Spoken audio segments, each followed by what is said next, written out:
everybody.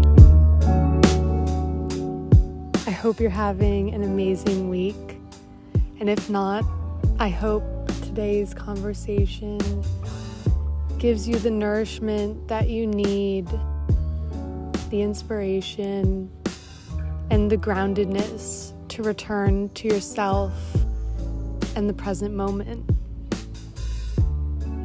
I'm Lydia, the founder of Reself. Welcome back, or welcome to As It Goes.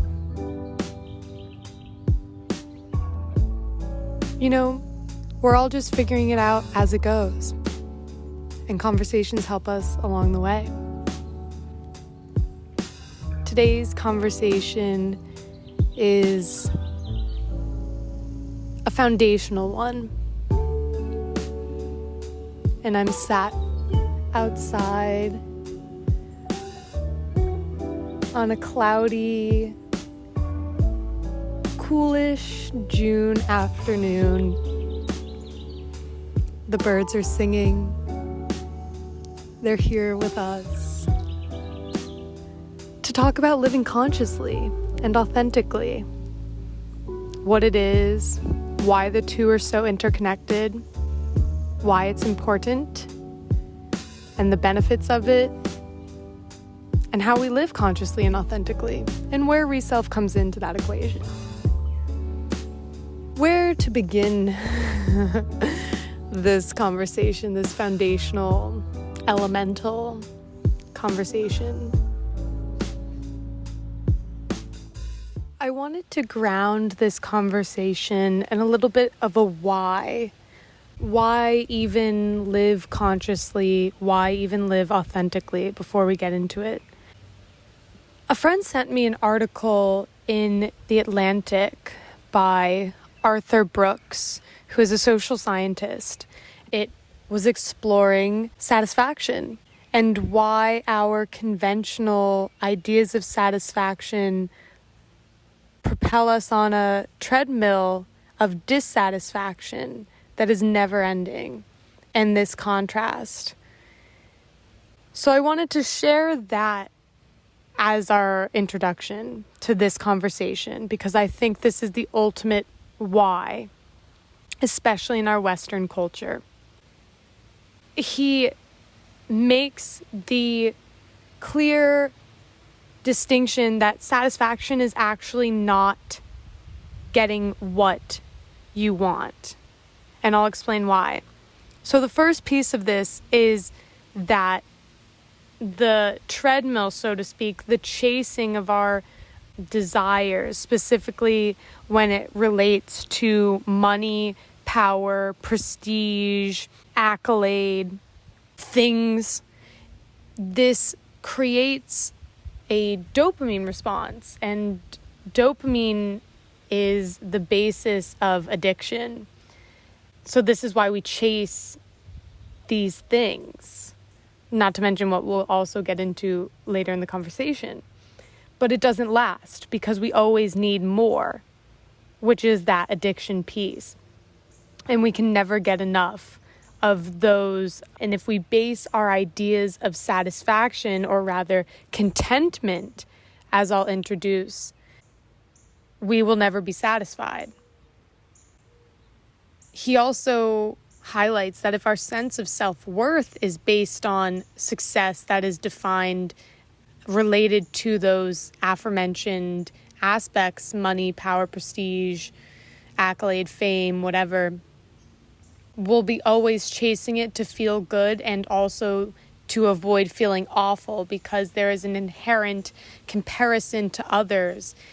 This sense of keeping up with the Joneses, or in our modern time, this keeping up with the Kardashians or the likes, which is proven to lead to anxiety and depression. It's this, how am I doing versus everyone else? How am I relative to everyone else? And that looking outward creates an innate dissatisfaction. And he explains from an evolutionary perspective that our brain is wired for a few different things. There's the homeostasis function, which is why these dopamine hits don't last, because the brain always wants to recreate equilibrium in the body. Then there's the survival and the survival mode aspect of it, which I think is an important piece to highlight in the conversation when it comes to the feeling of need for certain things for survival, but oftentimes that survival isn't necessarily threatened. We can feel that way even when we have enough or more than enough, when we have plenty, and yet this is still a driving biological factor. And also he highlights reproduction and gets into that. Really recommend, the article will be linked in the description, so I recommend reading that if you're curious to hear more about this and the science behind what he's saying. Especially when we get into the comparison piece, social media has made this even worse. It's not to say social media, right, is just a byproduct of a lot of the consumerism, marketing, advertising forces that exist that create this external messaging of a need to buy things to feel satisfied, right? It's preying off of our internal wiring towards this. And what's interesting, and I think it's important to highlight, as we often do in our conversations, just like when we talked about the ego, this is not bad. He says this is what drives us and humanity forward, is our dissatisfaction. However, what's not serving us or others is the excess and the greed that this creates. Even if it's not an innate greediness, that survival drive, that me attitude over we, creates problems in society because we don't live in bubbles, isolated bubbles. It translates into objectifying both ourselves and others, which leads to, on a self level, he explains, it leads to a feeling of a lack of autonomy, invisibility, and tyranny within ourselves, which obviously then translates right out into how we treat others and how we view others, and viewing others as objects rather than full ends in themselves. And what I love that he concludes in this part of the article is it leaves us being cardboard cutouts of real people. I feel that sentiment. And the problem with the idea of pursuing this happiness or satisfaction is that it distracts us from the true source of bliss, if you want to call it, or rather peace and contentment, because of the desires and attachments and cravings to faux sources of contentment, the aforementioned ones, perceiving them as ends in themselves instead of means, which is to say that that's the end goal versus a means to serve a greater purpose. I love how he highlights, and we talk about later in the episode too, money is not innately bad. Being able to use money to propel society equally forward is not an inherently bad goal. But if we're pursuing money to pursue money to buy things, well, we're just going to be on the treadmill of satisfaction, which is truly dissatisfaction, because we will never have enough. Instead of pursuing things and using this innate drive as a result of dissatisfaction for the good of being, for the good of life through all of us that are in this together.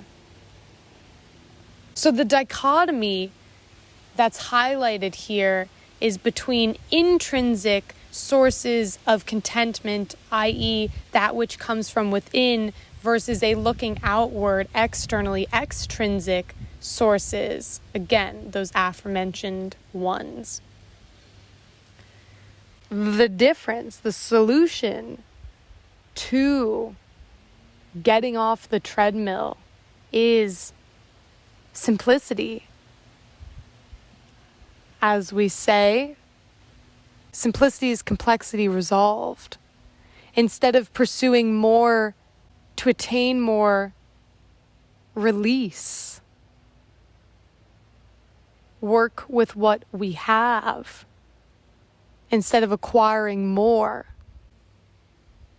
Being in and experiencing the beauty of life, managing our desires and acting in alignment to connect with our true self versus accumulating stuff, physical stuff, and the stuff of the ego per se, that power, prestige, accolade, which clouds our ability to know our true self, to be in contentment, helping others, living in connection with meaning, enjoyment, which is not happiness, but rather presence, purpose, and value.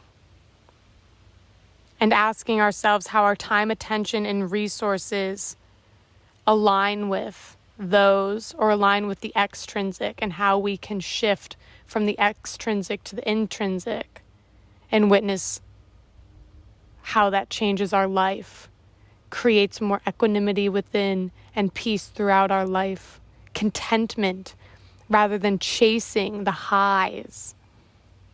This isn't what everyone wants to hear, right?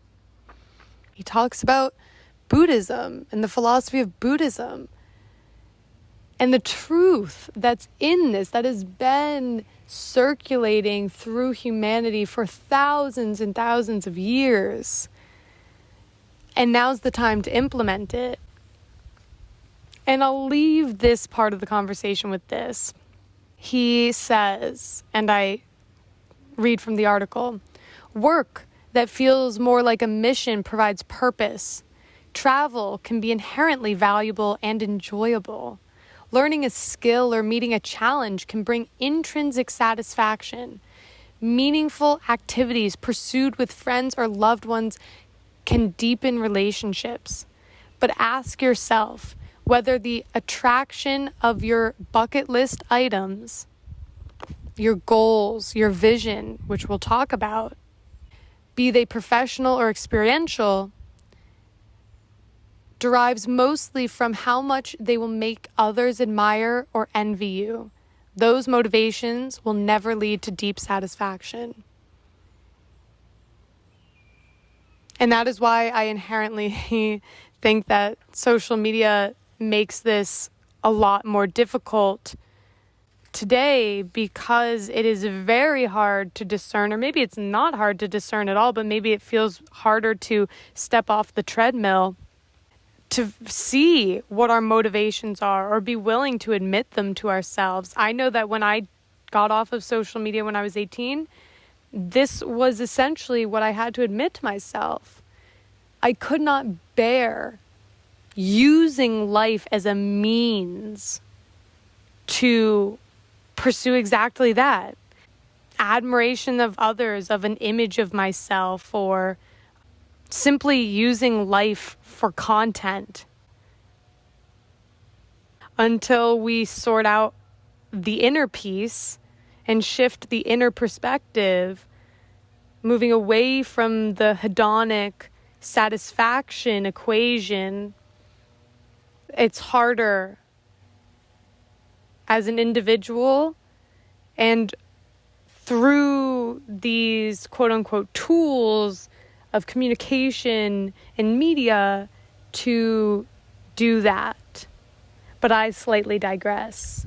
This is to set us up for how living consciously and authentically empowers the contentment that is the solution to the persistent dissatisfaction that we experience as the result of pursuing a endless path that is not fulfilling, because it is not conscious, it is not authentic. And we will talk in a bit about why those two things are so important to this equation and why chasing happiness is not the answer to fulfillment and meaning in life.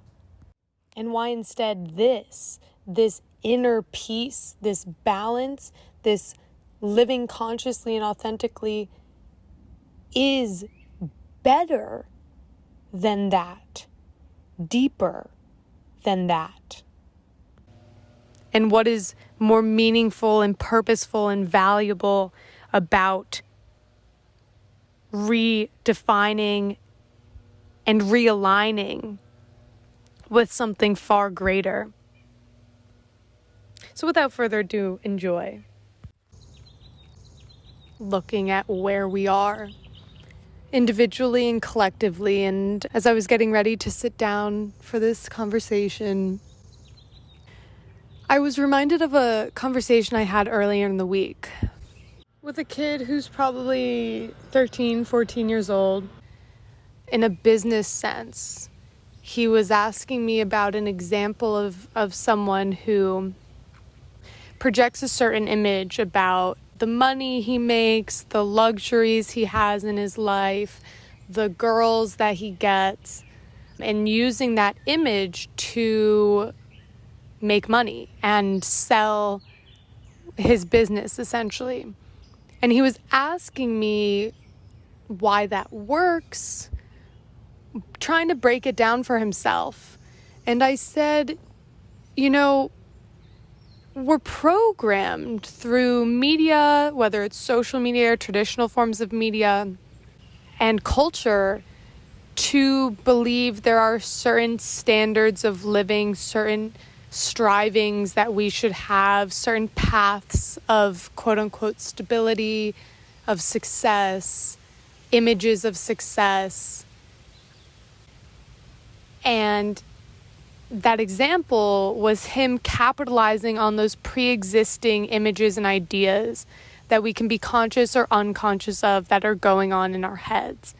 And it might look different for us, each of us, depending on the messaging we received, on the programming that we buy into or bought into at one time or another, and even past experiences of shame, guilt, lack, that cause us to unconsciously be driven to do something that may or may not actually be serving us or the greater good.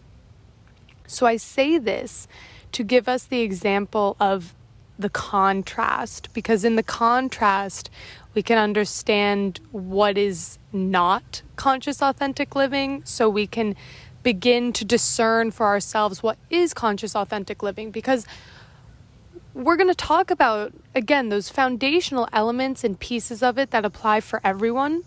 But ultimately, it's you who discerns how that looks and expresses to you. And also, you who opens up the potential by simply understanding what is not in alignment, what is not conscious, what is not authentic in your life. And just allowing this space in being in that knowing of what is not, so what is conscious, what is authentic, can come forth.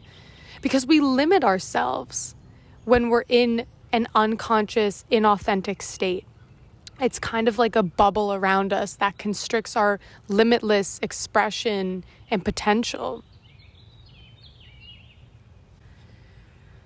So as I said, we're programmed by our upbringing, by our environment, by our culture, our society. And that programming constricts and limits our ability to be conscious and authentic about our choices, our actions, our thoughts, our words, our visions for our lives. Even simply not having a vision, a direction, an aim to go in makes it difficult for us to know when we're in and out of alignment. It makes it difficult for us to know whether we've chosen our vision or whether we've been sold or programmed our vision. Because when we can break that down, when we can break down the vision of our lives, when we can break down how we want to be remembered, for example, if you recall, or are curious to dive into our episode on embracing death to truly live, the link will be in the show notes, as all links always are. We can start backwards from our death. And there's a lot of power in looking at what is truly of value to me in that equation, and what am I chasing, what am I striving for, what am I projecting right now about myself or about my life that isn't in alignment with those broader perspectives and values, again, working backwards from our death in that example, or what is the vision that, again, is programmed that I'm chasing, that when I stop and think about it, if I put myself in the place of actually having that and asking myself, would I be happy? Would I really be happy in that case? Because oftentimes we wouldn't be. I think one of the most incredible things about the internet is that we can read stories of people who have, quote unquote, gotten the images of success that we are fed to believe in, to chase, who aren't happy, who aren't fulfilled, because ultimately these images, these cultural ideas of success, for example, in all facets of life, are shallow. And that's not to say, for example, wanting money, wanting resources is a negative thing. If you listen to our conversations, you know it's about non-duality, non-judgment. The only thing that makes something positive or negative is our thoughts. It's about the depth comes from within, and we'll get into that later in this conversation. Money is a beautiful thing. It's an expression of the natural abundance that is our universe, that is nature, the flow of that abundance in and through our lives. And the contrast, the contradiction between current cultural norms and standards and strivings and conscious living is the fact that we're experiencing the constriction of our current standards in our modern society because it's not conscious, it's not aligned with the depth, with the meaning that comes from living in harmony with nature, with the depth of life in this experience of being human. And again, we'll get into that. And to wrap up the money example, it's why. Why do I want the money? If I want the money because I want to fulfill these societal standards, then I will be left empty. If I want the money so that I can invest in sustainable businesses and organizations and non-governmental organizations and nonprofits, that's a whole different thing. Having the why, whether it's this example or any example in our vision, what's the why behind what we want, what we're aiming for? And if the why isn't good enough, then the actions are going to reflect that. Our actions are going to reflect that. Our wavering in our commitment will reflect that. And to wrap up the point about the examples we hear of people fulfilling success and sticking with this idea of money, making a lot of money and being unfulfilled, being unhappy, seeking deeper meaning and fulfillment within and reaching for philosophies and practices. And again, we'll talk about this later. Doing that now, doing it in the present moment, nurturing yourself with those philosophies, those perspectives, cultivating a conscious, authentic life now makes the difference. And there is only now. There isn't after I do this, then that. That's not guaranteed. And living consciously and authentically now radically changes every single aspect of our life, every single aspect of the coming into alignment with our vision in each aspect. Most importantly, even if we don't think they're shallow, they're not authentic because they're not truly coming from us. We have to take the time to sit down and ask myself, what does a beautiful life look like for me? What is meaningful to me? What does a relationship look like to me? And this also goes into questioning how much time we spend taking in other people's lives, other people's visions, other people's relationships, other people's quote unquote success. Because everything that we consume goes into our subconscious mind. It's always running in the background. It's said that 95% of our decisions, our actions come from our subconscious. So we have to get conscious. We have to get aware of what are those programs, beliefs, habits, ideas running in the background that are driving our actions. Because that's going to determine what's going on in our lives. So we have to ask ourselves, how much am I consuming? How much is it authentic? That's not to say that we should just stop consuming. That's not what I'm saying at all. In fact, we should consume that which empowers our vision, that which teaches us the skills and knowledge that we need on our journey. That when I know what my vision is and I know the next step to get there, being able to reach for the nourishment, the knowledge, the learnings, the education, and we have such beautiful, limitless access through the internet to what is needed, being able to ask myself what is needed in this next step. That consumption is what's empowering. Waking up every morning and reading a book, reading our own vision for our lives, every aspect written out, reading a part of it, looking at a vision board of our authentic created life and those values, or reciting affirmations, or listening to our own voice recorded reciting affirmations. That puts us back into the perspective that aligns us with our vision, with our authenticity, with our consciousness. Saying those self-created affirmations that align us with our authenticity, that align us with our vision. Because ultimately, the contrast, I asked us in our last episode, in our human experience with Marco Santini. In the end of the episode, I asked us, would we rather have a future that's handed to us or create that future? The future that's handed to us is our actions from our subconscious, from our programming, from culture, media, society, that we're not actually choosing. We're only subconsciously choosing them because those images have been fed to our mind. But we can feed new thoughts, beliefs, and images to our mind that are in alignment with what we have actually chosen for ourselves by detaching, by taking time away from social media,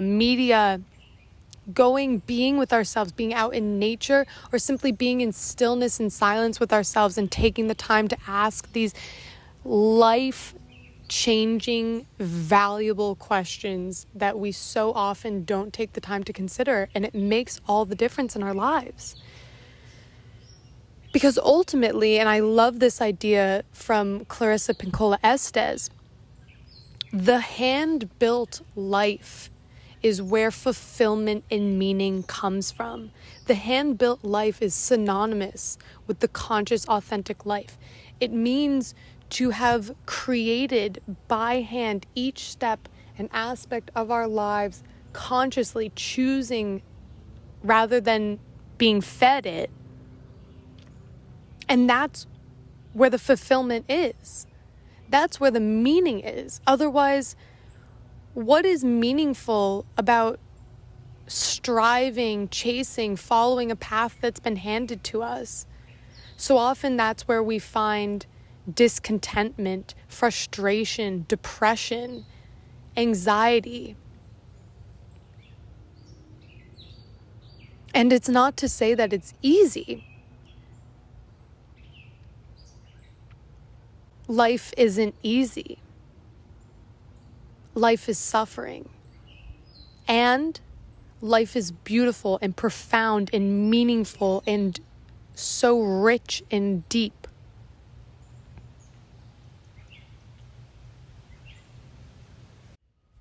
The level of our consciousness, the level of our presence, and the contents of our mind allows us to either be grounded in that truth and thus live a more equanimous life, or to be at the whim of suffering in an endless sense.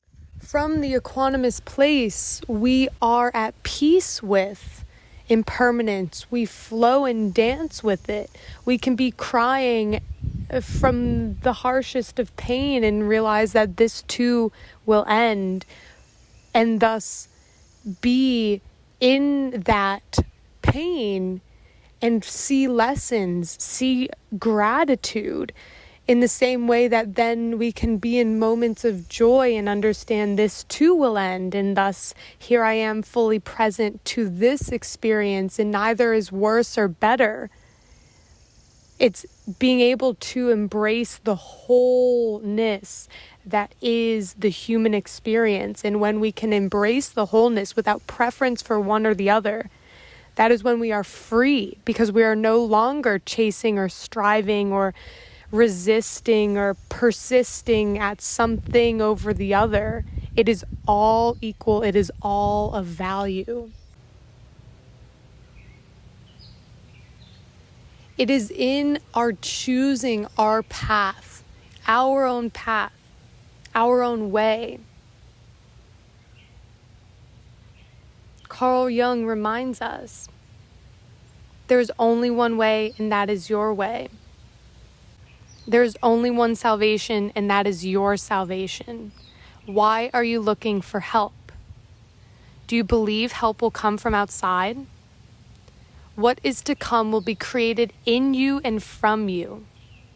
Hence, look into yourself. Do not compare. Do not measure. No other way is like yours. All other ways deceive and tempt you. You must fulfill the way that is in you. I love this idea. It is so much of the hand-built life because it's so true. To not build our lives ourselves, to not create the life that is us, to not fulfill the way that is in you, and we'll get into this, but literally within you, in a sense, already innate in you. That is where we find a lack of fulfillment, literally, because we are not fulfilling that way that is our way.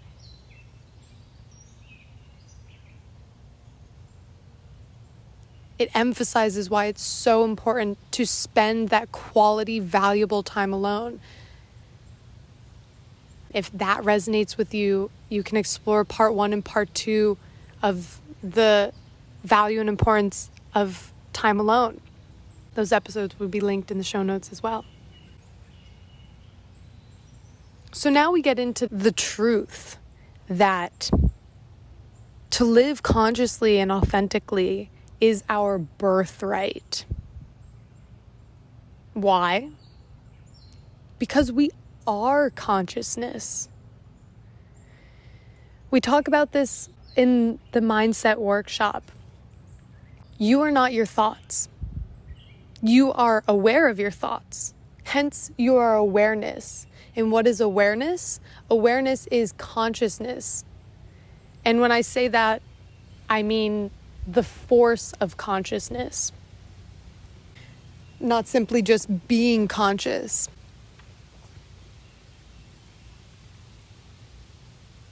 In authenticity, the link between authenticity and birthright, well, I love this example. A tree, an acorn knows how to grow itself into fulfillment, bringing back that idea of the link between fulfillment, actualization of authenticity, fulfilling what is within, An acorn knows exactly how to manifest itself into an 100-foot tree. That little tiny acorn, it's in there. It's literally programmed in there. It doesn't look at other trees and think I should be like this one, I should be like that one. It just grows. And so, in that same way, our own bodies have that programming. We go from literally a single cell to a full adult human being. Our bodies know how to do this. We're not conscious of this. That's incredible. And that same knowledge, that same innate birthright to actualize and to fulfill our authentic expression and being is the foundation of creating the hand-built life, of living authentically and consciously.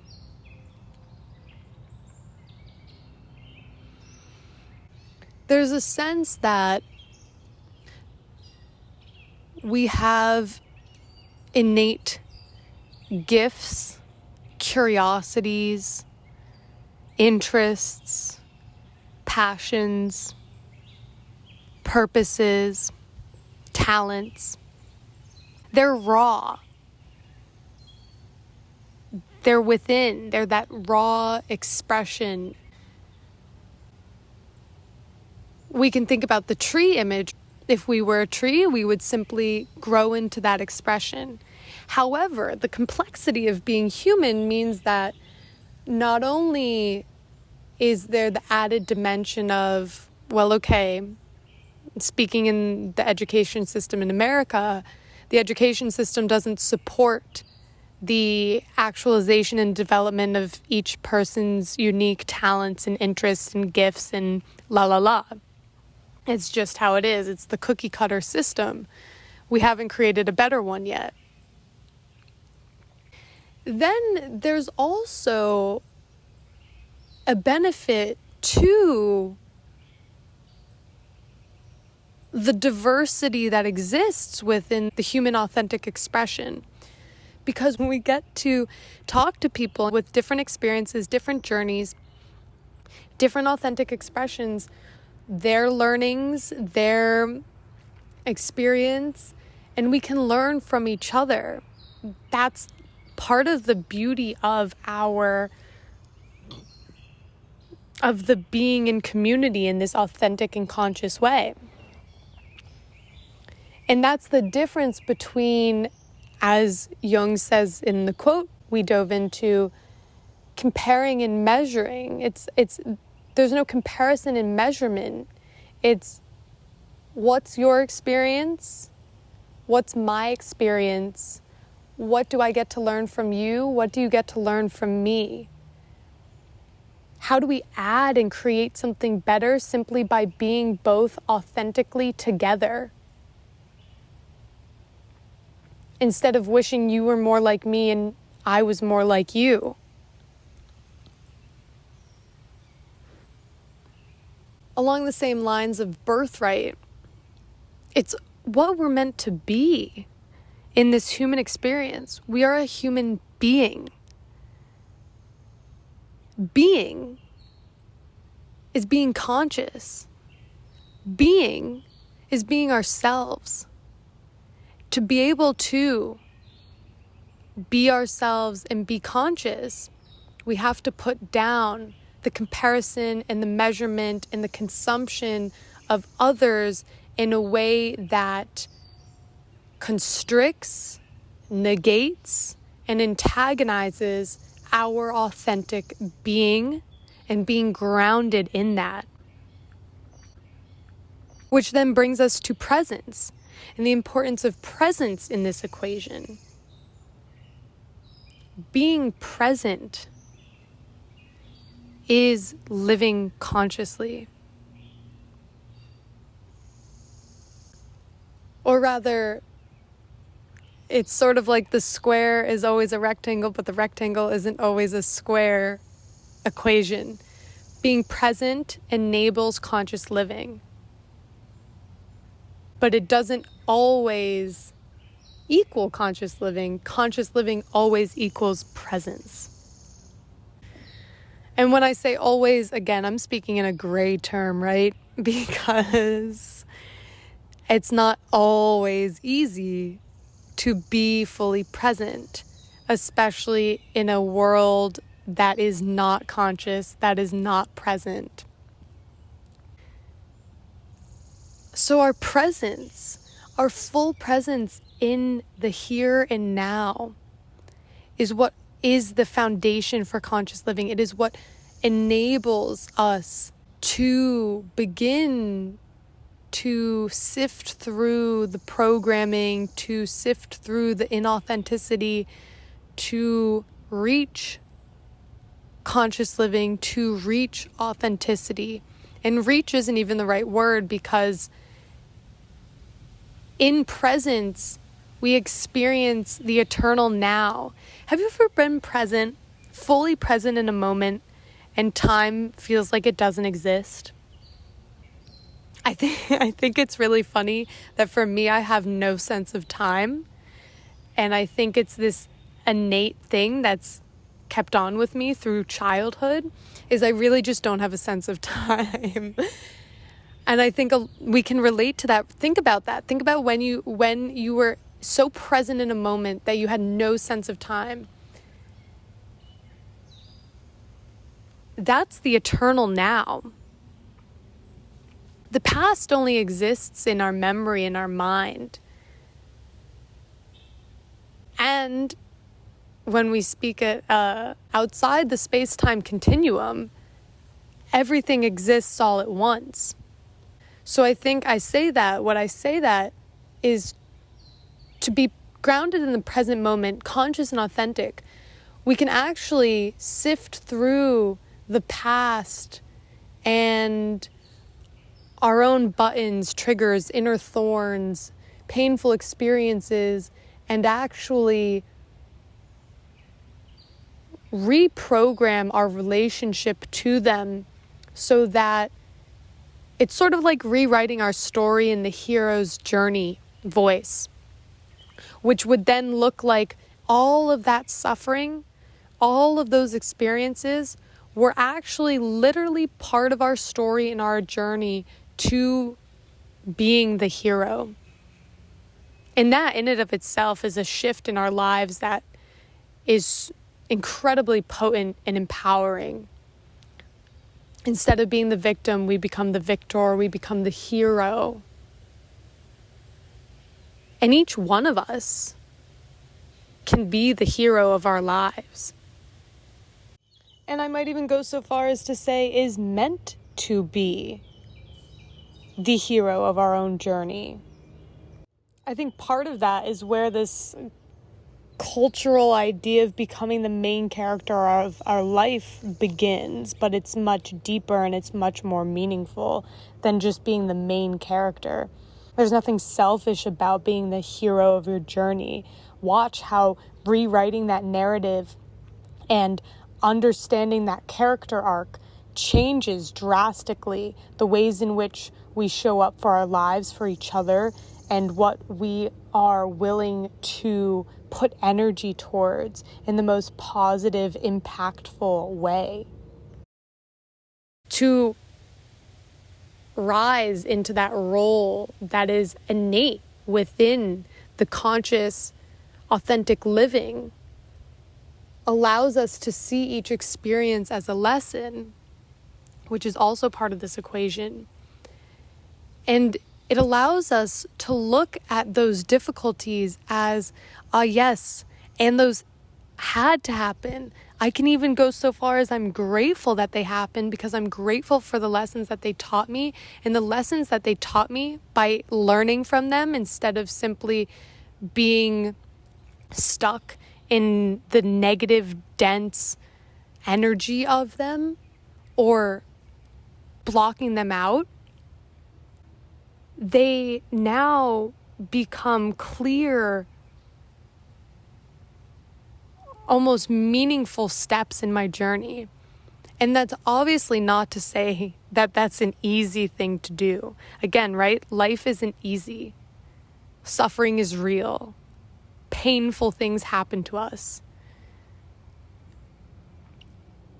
There are ways that we can empower ourselves in those situations. And if we can't empower ourselves in those situations, we can reach for help to do so. And there are so many beautiful resources for that today that are getting more and more accessible. But that's an essential part. So that's the past. The future. Well, the future also, in a sense, doesn't exist. And outside the space-time continuum, in that image of everything being one, it is all one. When we are in the now, it becomes eternal, and it is the eternal now because there is only ever now. The future will only ever come to us in now.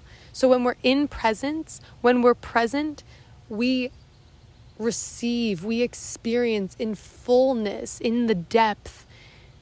And that's part of our human experience. That's part of being human. That's part of the beauty of it, be it positive or negative. And it's that perspective of, be it positive or negative, that allows us to not resist and to remain in equanimity through the ups, downs, and in-betweens. So now, again, speaking about future, when we have the clear, conscious, authentic vision of our lives, we touch that in the now because we embody it now, even if we don't have it per se. That's where the concept of be the energy you want to attract comes into play. It's no longer about attracting anything outside of ourselves. It's the recognition that everything we need is within ourselves, and I already am that which I wish to receive. And then we really get to play with this idea of, well, if everything is one, and if outside time, everything exists and I already have this, and I can get into that imaginative vision and feeling place of, okay, what if I had this? Maybe we're starting with, what if I had those ideas of success that I'm shown I should strive for? I'm shown what is quote unquote success in life. Imagining if we had that and seeing, am I still fulfilled or what else would I want from that place? That might bring us to our authenticity. With that authentic, conscious, as in chosen, vision, values, our actions in the now align with that. And the authenticity is so important, not only because of what we've been talking about success and those images that we're fed. It's because we have a gift. If you remember, if you've been along the journey with us since one of our very first episodes, I used the quote and I shared it again in our conversation with Marco from Picasso. The purpose of life is to find your gift. The meaning of life is to give it away. It's a journey. In Rilke's Letters to a Young Poet, he advises us, learn to love the questions. If you feel far away from your authenticity, learning to quote unquote love the questions is loving the questions of who am I? What is really meaningful to me? What does an authentic life look like to me? What is my authentic expression? Being able to accept being in the question is sort of a shift from the narrative of I am lost to I am being found. I'm finding myself. And often we have innate curiosities, intuitions that lead us to that, or even often back to that authentic self. the breadcrumbs are there. When we get present, we can begin to see them, honor them, and act on them, because each step is revealed one step at a time. It's a matter of acknowledging when the step is illuminated and having the courage to take that step, to take the step into the unknown, really, because if there's only one way and that's your way, it can't really be known. And I think part of the fact that, not only with the idea of being programmed by society, but part of the fact, and really going back to Jung's quote, the temptation and deception of the paths laid out before us, is that it seems stable, it seems safe, but the reality is they're not going to lead us to the fulfillment of our own expression that is within us, waiting to be fulfilled. It's when we stop consuming other people's lives, imitating other people's lives, even stop, hero worshiping and putting people on pedestals, making people out to be more than human, more than equal to ourselves. Then we can allow ourselves to become our own hero, and that's not in a narcissistic way at all. That's the empowered way. That's the way that is your way. That is the hero's journey of your life. And we're all walking it. We can all walk it. But it's the conscious decision to walk it, to go into the unknown. I'm currently rereading the Odyssey with this idea in mind of what is Odysseus's journey showing us in a thematic, metaphorical sense, what it is to actualize, to be the hero, and to return home, return to authenticity, to fulfillment, to a conscious, hand-built life. And it comes from the Jungian view of stories as being the means by which we as humans have taught essential lessons about life, about navigating situations, how to, in a sense. I totally invite you to do the same. You can listen to it on audiobooks. I even recommend listening it to audiobooks because it comes from an oral tradition, and see what themes, what ideas come up when you listen to it in that context. And it can be that story, it could be any story. It can be Harry Potter. What is the character arc and the hero's journey of Harry Potter telling you? And that's the beauty of of literature, of film, of story that is so innate in our human DNA and our being human. That is the conversation that goes on between humans as empowering each other and empowering intergenerationally the actualization and fulfillment of the authentic way, of the conscious way. And it's to not stop at Harry's a great guy, look at him. And, I say that in a story, and we can say that in real life too. It's, what is this person's journey teaching me about myself? Everything is a mirror for ourselves. Everything we judge in another person is a mirror for what we judge in ourselves. And everything we admire in another person is a mirror for that which we can admire and tap into in ourselves.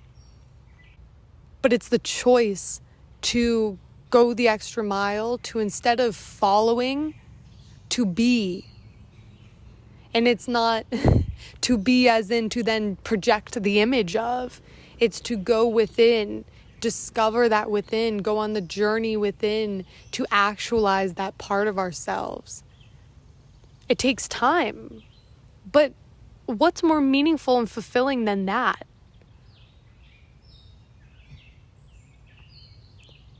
What is more important than that? Because in our authenticity, we give our gift away. We fulfill the purpose of our being as Lydia or as you.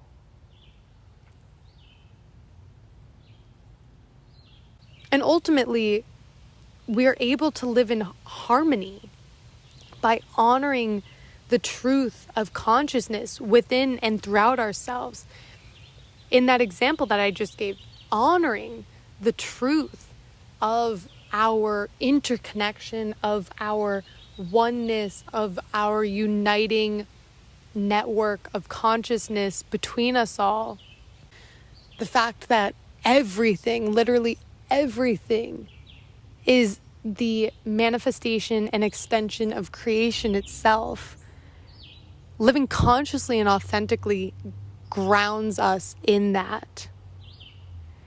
And through that, we have a more expansive and fulfilling experience in life because it allows us to touch the complexity and simplicity and the depth of life and this experience of being human.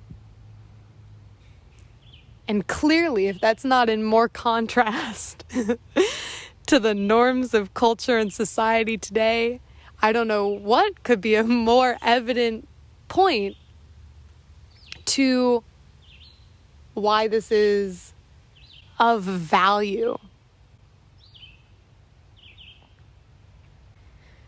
We're not constricting ourselves to be a certain way, to be a certain type of person, to project a certain image, or limiting ourselves to be defined by labels in singular dimensions of our multidimensionality, instead of identifying with this and that and this and that thing and that thing. And we're just being, fully expressing, here, present. This is it, flowing free.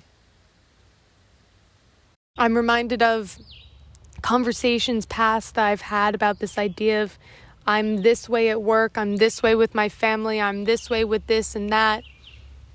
All those different versions of self create so much disconnect and discomfort because we have to constrict ourselves. We think we have to constrict ourselves in that way, or that feeling of a need to do that in order to protect ourselves, to survive, shows us the contrast, the contradiction between those environments and our authenticity, and is actually an invitation to go on a journey to find the environments that are in alignment, which coincides with going on the inner journey, because in order to actualize the external journey, the internal shift in perspective and experience must occur. Or else we show up with the limits on self that we've been running from this whole time, and then the new environment becomes the old environment. Because those shifts, that cloud of self, has yet to clear, to dissipate through the shift internally to the authentic true self. Or go on the inner journey that finds our way to show up authentically in, for example, a family situation, right? We don't get to pick our family, but we can pick how we show up in our family. And that is also a beautiful invitation. When we show up consciously and authentically, we invite everyone else to the party. And it really is a party. And it's also deeply, profoundly meaningful and life-changing. We can invite older and younger people to have a completely different experience of life simply by being conscious and authentic around them, by being ourselves. That example invites people in, invites people to be curious when they see the shift within us, when they see the presence and the equanimity, the balance that is greater than happiness because it's more lasting, the ability to be flexible and open and curious and awestruck.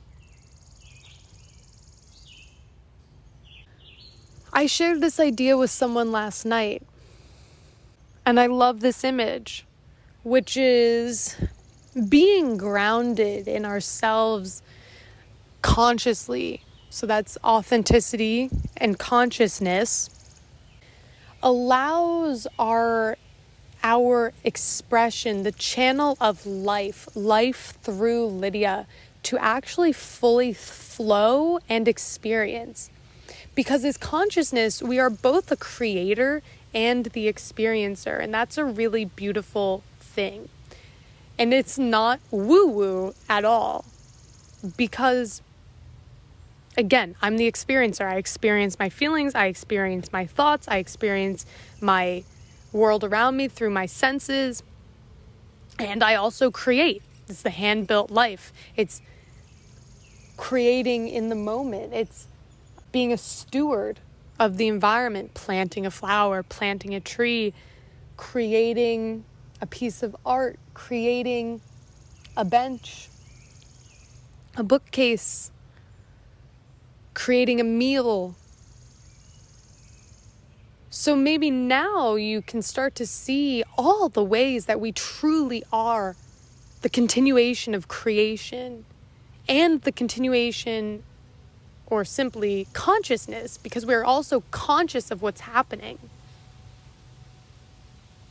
So when we allow ourselves, when we empower ourselves to live consciously and authentically, life through Lydia, consciousness and creation coming through me, gets to be, right? We talked about this human being. It just gets to be. It gets to be present and gets to be full and gets to be expressed. There's no constriction, and it just flows. And if we look at this mental image of the Big Bang continuing into this moment, that is the flow of creation and consciousness continuing. Obviously, there's a force there that just cannot be stopped. It doesn't want to be stopped. And in our own little expression of that, there are things within us from, like we said, from our past, from our environment, from our ideas, from our beliefs about self, our self-limiting beliefs, our self-constricting beliefs about life. It constricts that flow. It doesn't get to fulfill and actualize as it is within. But when we begin to pull out the weeds, when we begin to discern what is mine and what isn't, what needs to no longer be fed within me, what needs more food, so to speak, then we can fulfill the way that is in each one of us. So how do we do this?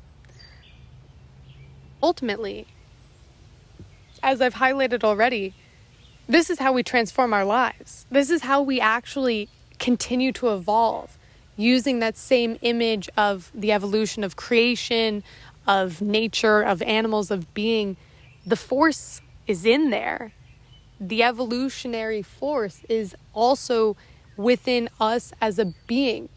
With Reself, we talk about evolving our consciousness. One of Reself's missions and visions is to evolve human consciousness one person at a time. This isn't anything new. This is what, especially in Eastern philosophical traditions, I'm thinking Buddhism, I'm thinking Taoism, this is what these philosophies are teaching us how to do. It's, I don't want to say the final steps of the evolution of consciousness, but it's the active steps of the evolution of our consciousness. We go from the monkey mind, from literally being monkeys, being apes, to being tool-bearing creatures and creators,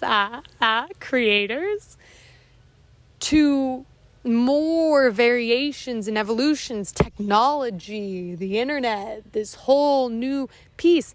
And the next iteration, the next dimension that has also always been, it's not been next, it's been now. The ever-present eternal now. Now is the time to actively participate in the evolution of your own consciousness. By choosing the thoughts you have, choosing the actions you take, living in alignment with your authenticity, fulfilling the way that is within you. Again, the other vision of Reself, making conscious living the norm. It's not yet the norm in society, but I fully believe one person at a time it can and will be. It's what we need, individually and as a society. And it's for more reasons than just a highbrow armchair idea or, yeah, that would be nice, but I have all these other things. Like I said, this is a foundational piece of our lives. If we get down conscious living and authentic living, everything else falls into a place. And we are also empowered with the skills and tools and abilities to put what is not in place into place. Because we have inner guidance, inner structure, capacities of higher functions and thinking that allows us to sit with discomfort, to see clearly, to see a bigger picture, that allows us and enables us and empowers us to take the necessary actions and active role in our lives to make it and live it fully. All right, so how do we do this? I already touched on this piece, but it means being awake. Being awake means to see everything as fuel for that evolution, for the ability to evolve from one way of being and seeing to another way of being and seeing that is more conscious and more authentic. Seeing it as an invitation to, maybe I used to react out of this habit when this thing came up. Now, through my pause and discernment, I can find a new response rather than reaction. It is also this idea, and it's also this metaphor of lucid dreaming. For anyone that doesn't know what lucid dreaming is, if you've ever experienced this or have friends that have talked about this, it's when you wake up in your dream, you're still dreaming, but you realize you're dreaming, and so then you can choose anything that you're doing. That's what life is. You might have heard in a sort of spiritual context or conversation this idea that we're asleep or we're zombies walking through life until we quote unquote awaken. It's this idea that we awaken in our present reality to the rat race, to the programmed ideas, to the fact that we can choose our experience in life, and it comes from within. We can't control what happens to us. We can only control ourselves, and it starts with our thoughts. We share this quote in the mindset workshop from Lao Tzu because it's so important and so fundamental to this idea. Watch your thoughts, they become words. Watch your words, they become actions. Watch your actions, they become habits. Watch your habits, they become character. Watch your character, it becomes your destiny. We see right there this idea of watching. That's being conscious, that's being present, that's being aware, watching the ways we react, watching the ways that we buy into someone else's image or idea of success or fulfillment or meaning instead of choosing and discovering our own. Watching the ways in which the pursuit of external pleasures, satisfaction, perpetuates dissatisfaction in our lives. It starts with our thoughts.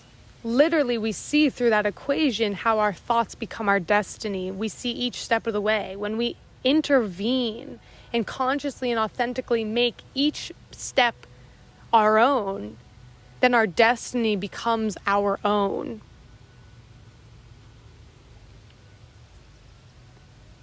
That is what it means to be awake. That's step one. Wake up to the fact that this life is limitless potential, limitless ability to be explored. We are not the victim of our circumstances. We can empower ourselves as the hero of our journey. And again, there's nitty-gritty details to everyone's personal application and integration of that and what I'm talking about philosophically here. It's what it means to find and live your own way and to no longer be the victim of your circumstances.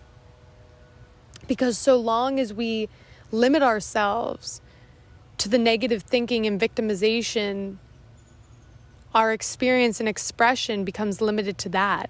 If we want a different experience, if we want a different outcome, then we have to do something differently. Madness is doing the same thing and expecting a different result. I also believe madness is feeling like life is meaningless and not doing everything in our power to find meaning in life, to go on the journey to actually figure out for ourselves through that purposeful pursuit to connect with meaning in life. And the depth of life, everything that we talked about oneness, about creation, about the beauty that is simply all around us. We have to awaken. It then goes to a bigger society level. If we want peace in society, if we want harmony, if we want unity, we've got to do something different. And it starts with each one of us. But I digress. That's also just to say, again, that continuation, that interconnection is all there. It's not selfish to start with you. It's essential to start with you, to start with me. It's not narcissistic. It's taking responsibility and accountability for how do I contribute to the messes around me and in my life? How do I contribute to my own suffering, awakening to the suffering, and then empowering our active role in eliminating the suffering, in liberating ourselves from the suffering, because those tools and that ability exists. And it starts with becoming conscious. So then it's intention. It's the intention to live consciously, live authentically, remembering and aligning with that intention every morning when we wake up and when we go to bed. And if that sounds dramatic, it's not. Because again, we live in a world that is not conscious and not authentic. I don't know. I speak in the Western world. Maybe, I don't know. I don't know where you are. Maybe you live in an environment that's conscious and authentic, and please invite me. I would love to come hang out. And we are creating that. We create it. And we do that by being it. And that's why it's so foundational and it's so important and transformative and essential. because it impacts every single dimension and aspect of our lives, from within ourselves to externally, to all of our relationships, to everything we do, to our health, our resources, our relationship with nature, our relationship with each other, our work, our contribution to the good of being or not the good of being by our actions, because it all adds up. Our reality, our societies, our world is the collective culmination of every single person's actions, thoughts. And that's why it starts with us. That's how it changes with us. That's why the self is the important key factor. And that's why it's about being conscious, being authentic, living consciously, living authentically. That's why Re-Self exists. That's why we have a digital community space, because engaging with the Re-Self, engaging with Re-Self family members, engaging with each other is engaging in an environment and a culture that is conscious, that is authentic, that embodies this. And that's what enables us to go further, because we're going further together. So we need that intention. We need that alignment. That's what I was talking about. Reading those aligned books, listening to aligned conversations like As It Goes, engaging with Re-Self, feeding ourselves, actually consuming that which nourishes us rather than nourishes the toxic. Or is toxic and actually detracts from our nourishment, our vitality, our expression, our limitlessness. It is then from there, again, discerning and acting, being responsible and accountable with ourselves, our thoughts, finding each emotion, each situation, again, is an opportunity to see the alignment and the unalignment, and use the unalignment, the suffering, to realign, to say thank you for showing me where my thought is wrong, where my perception is wrong. Asking ourselves, just help me see this in a different light, and seeing what happens. And then ultimately, it's being grounded in our wholeness. So we talked about the groundedness that comes from allowing our expression, our life force, life through Lydia, capital L, life, capital C, creation, capital C, consciousness, through Lydia, to just be. Through that, through living consciously, through being present, through authenticity, through the journey and the flux of these things, we experience wholeness. And wholeness is essential. Being grounded in our wholeness is what allows us to not compare, to not measure, to not be deceived, to not be tempted. Or more realistically, it allows us to recognize, when am I comparing, when am I measuring, when am I deceiving, when am I being tempted, and course correct within ourselves, within our thinking, so that that doesn't become our destiny, so that our destiny remains conscious, chosen, and authentic, handmade in the now. And the other dimension of wholeness, which is what Re-Self is built on, is the idea of the balance between mind, body, and soul. That holistic equation is our wholeness.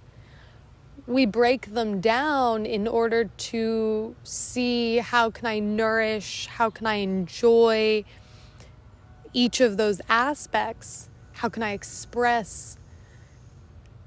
But the wholeness is you. You are whole. You are completeness.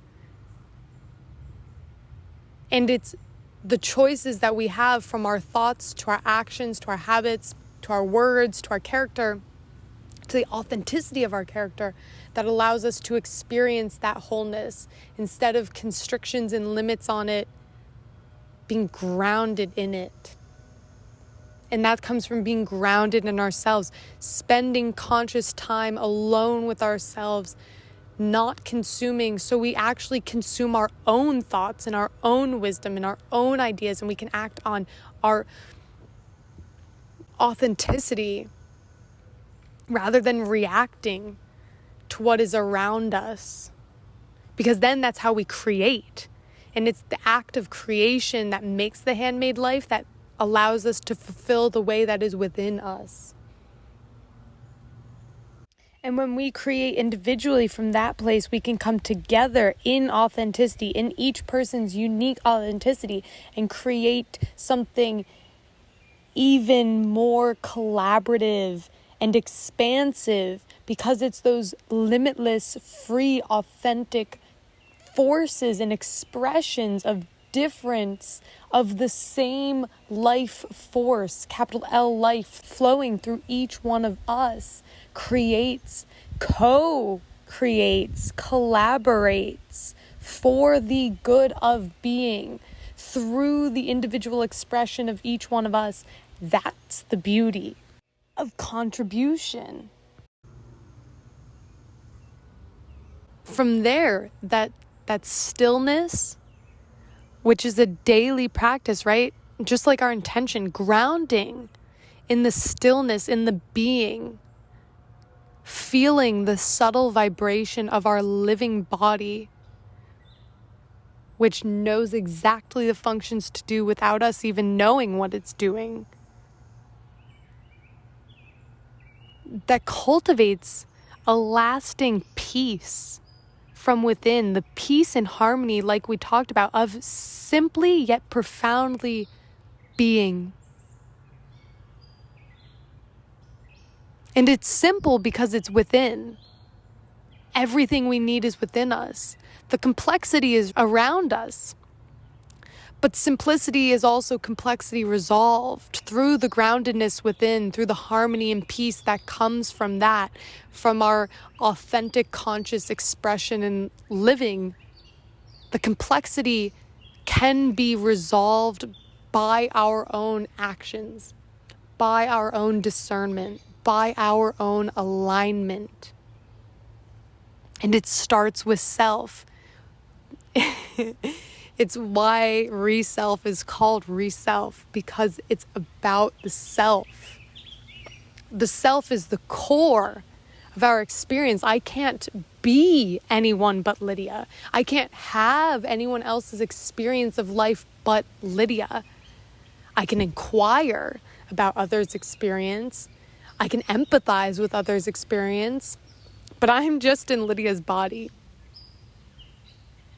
And so I, me, you, self is the foundation of our experience. It's where it happens. Our self is as deep as life, as the universe itself. As within, so throughout. Or so throughout, as within. If that resonates, or that's an idea that we haven't considered before. We think about the universe is so complex. We are just as complex and deep as that continuation, as that physical manifestation. We'll be sharing this in the Coming Home workshop, which is coming out in the fall. This image of what it looks like to break down the inner depths of ourselves. It's a model that I've created based off of models of consciousness, of quantum physics, Jung's idea of the self, Buddhism, integrating all these ideas, right? Seemingly contrasting, contradicting ideas. Because in Buddhism, if you're at all familiar, there is no self. So what does it look like to reconcile that and to live that truth while also understanding here I am as Lydia? So that's something to look forward to, which explains the deep self that exists. And it's when we can touch, when we allow ourselves to touch the depth of ourselves, that we can actually touch the depth of life. We've talked about this in our conversations prior. We can only experience another as deeply as we experience and have met ourselves. We can only experience life as deeply as we are willing to experience ourselves. I'm constantly reminded of this experience from my own life. Maybe you can relate to it. Maybe you can't relate to it because either you don't allow yourself to, or it's never felt authentic to you. But what would it be like to explore? I'm what some people would call sensitive, or rather, I'm simply in touch with the emotional depth that is being human, that we can all touch. I cry almost every movie I watch, and it is because I allow a movie to touch me in the depth of my being. It is the witnessing of a story. What does it touch within me? What does it teach me? What does it remind me of? Feeling those feelings, that emotion. This is one example, right? But it's an example that I think perhaps a lot of us can relate to, in the sense that my experience of the movie, try this. Notice when you watch a movie, next time you watch a movie, if you either hold back tears or you don't allow yourself to be fully present in the movie, and then try watching a movie being fully present, fully engaged, allowing yourself to experience the emotions of the characters, of the music, of the story, and just see how it changes your experience. Because that is, out of context, our whole experience in life. And there's way more also than emotions, but emotions are another form of our sensing of the world and of life and experiencing it. And that's within the self, the depth of ourselves. So then, as we've also obviously been talking about authenticity, it's knowing ourselves.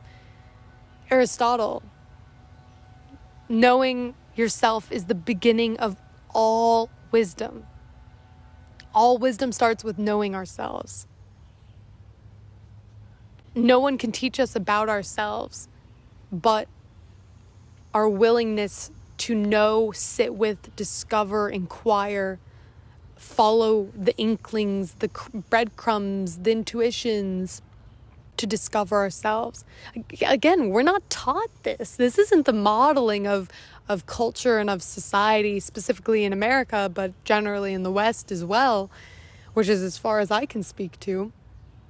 So cut yourself some slack, but now that we've had the conversation, there's also no turning back, in a sense. You can't unknow what you know, you know?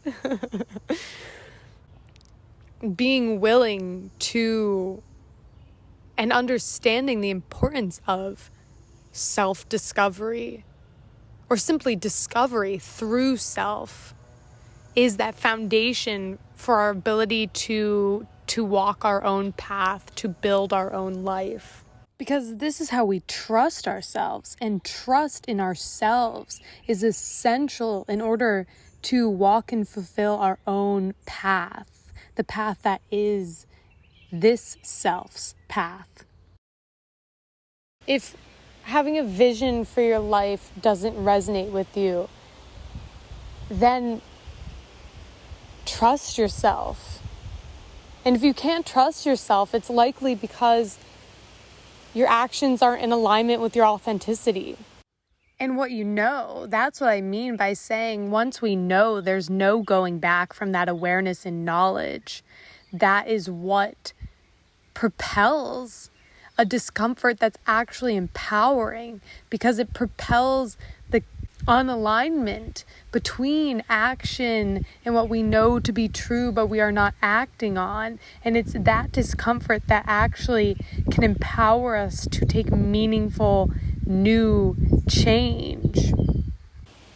when our actions are in alignment with our authenticity, when we're acting from an authentic place, that's what cultivates self-trust. When we show up for ourselves, when we show up in alignment with our inner knowing, that cultivates self-trust so that we can trust our ability to respond in the present moment, to flow with it.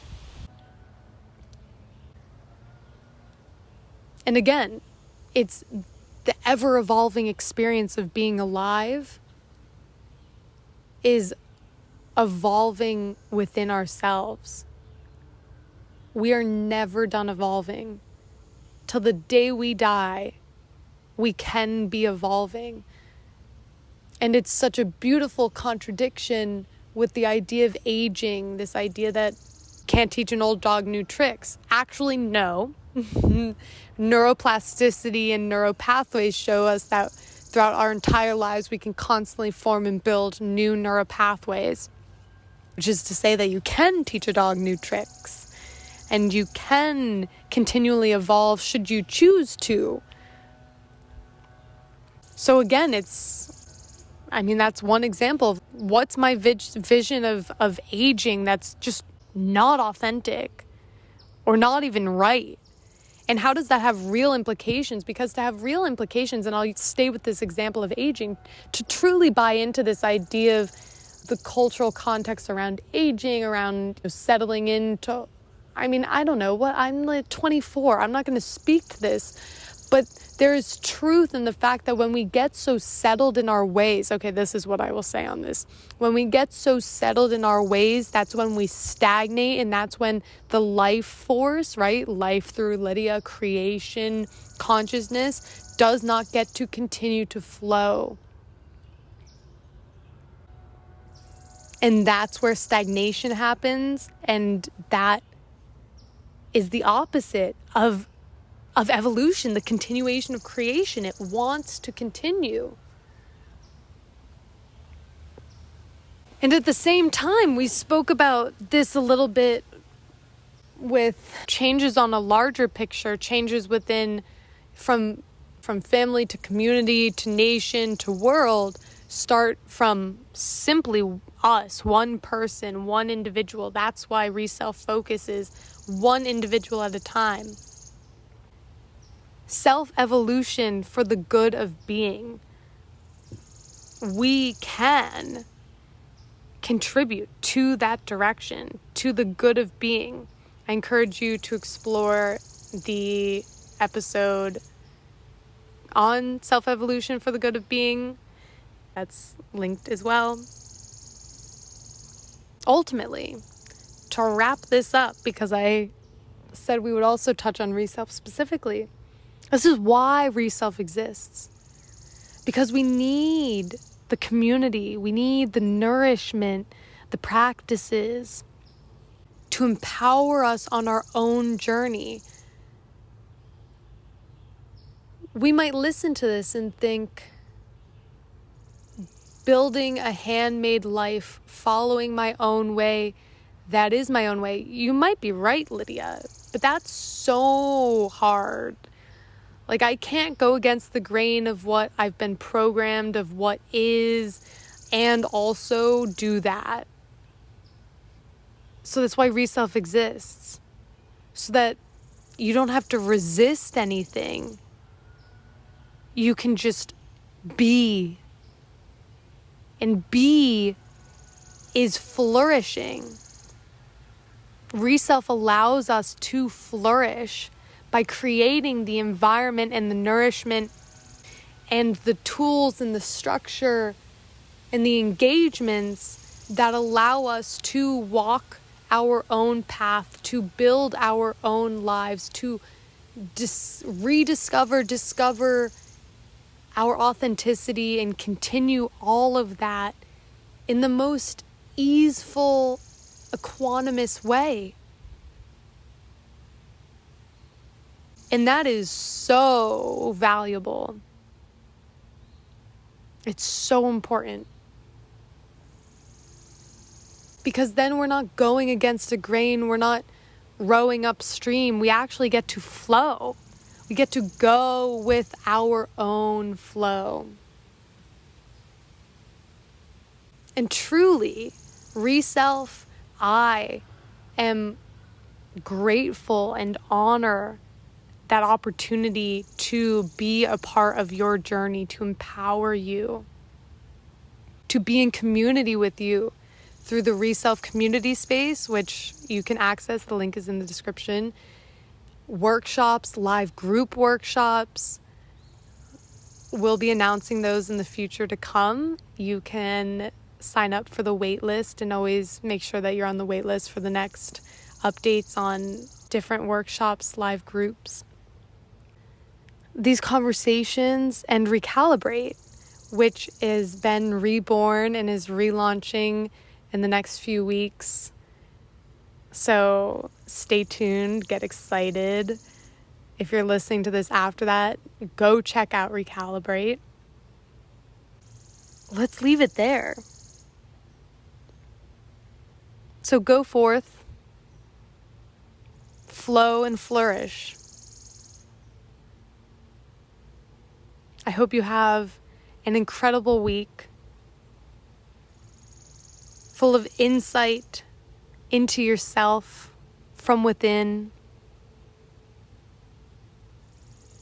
Taking the time this next week to reflect, to journal, to record yourself talking through anything that came up from this episode that you think would be valuable for you to explore and consider.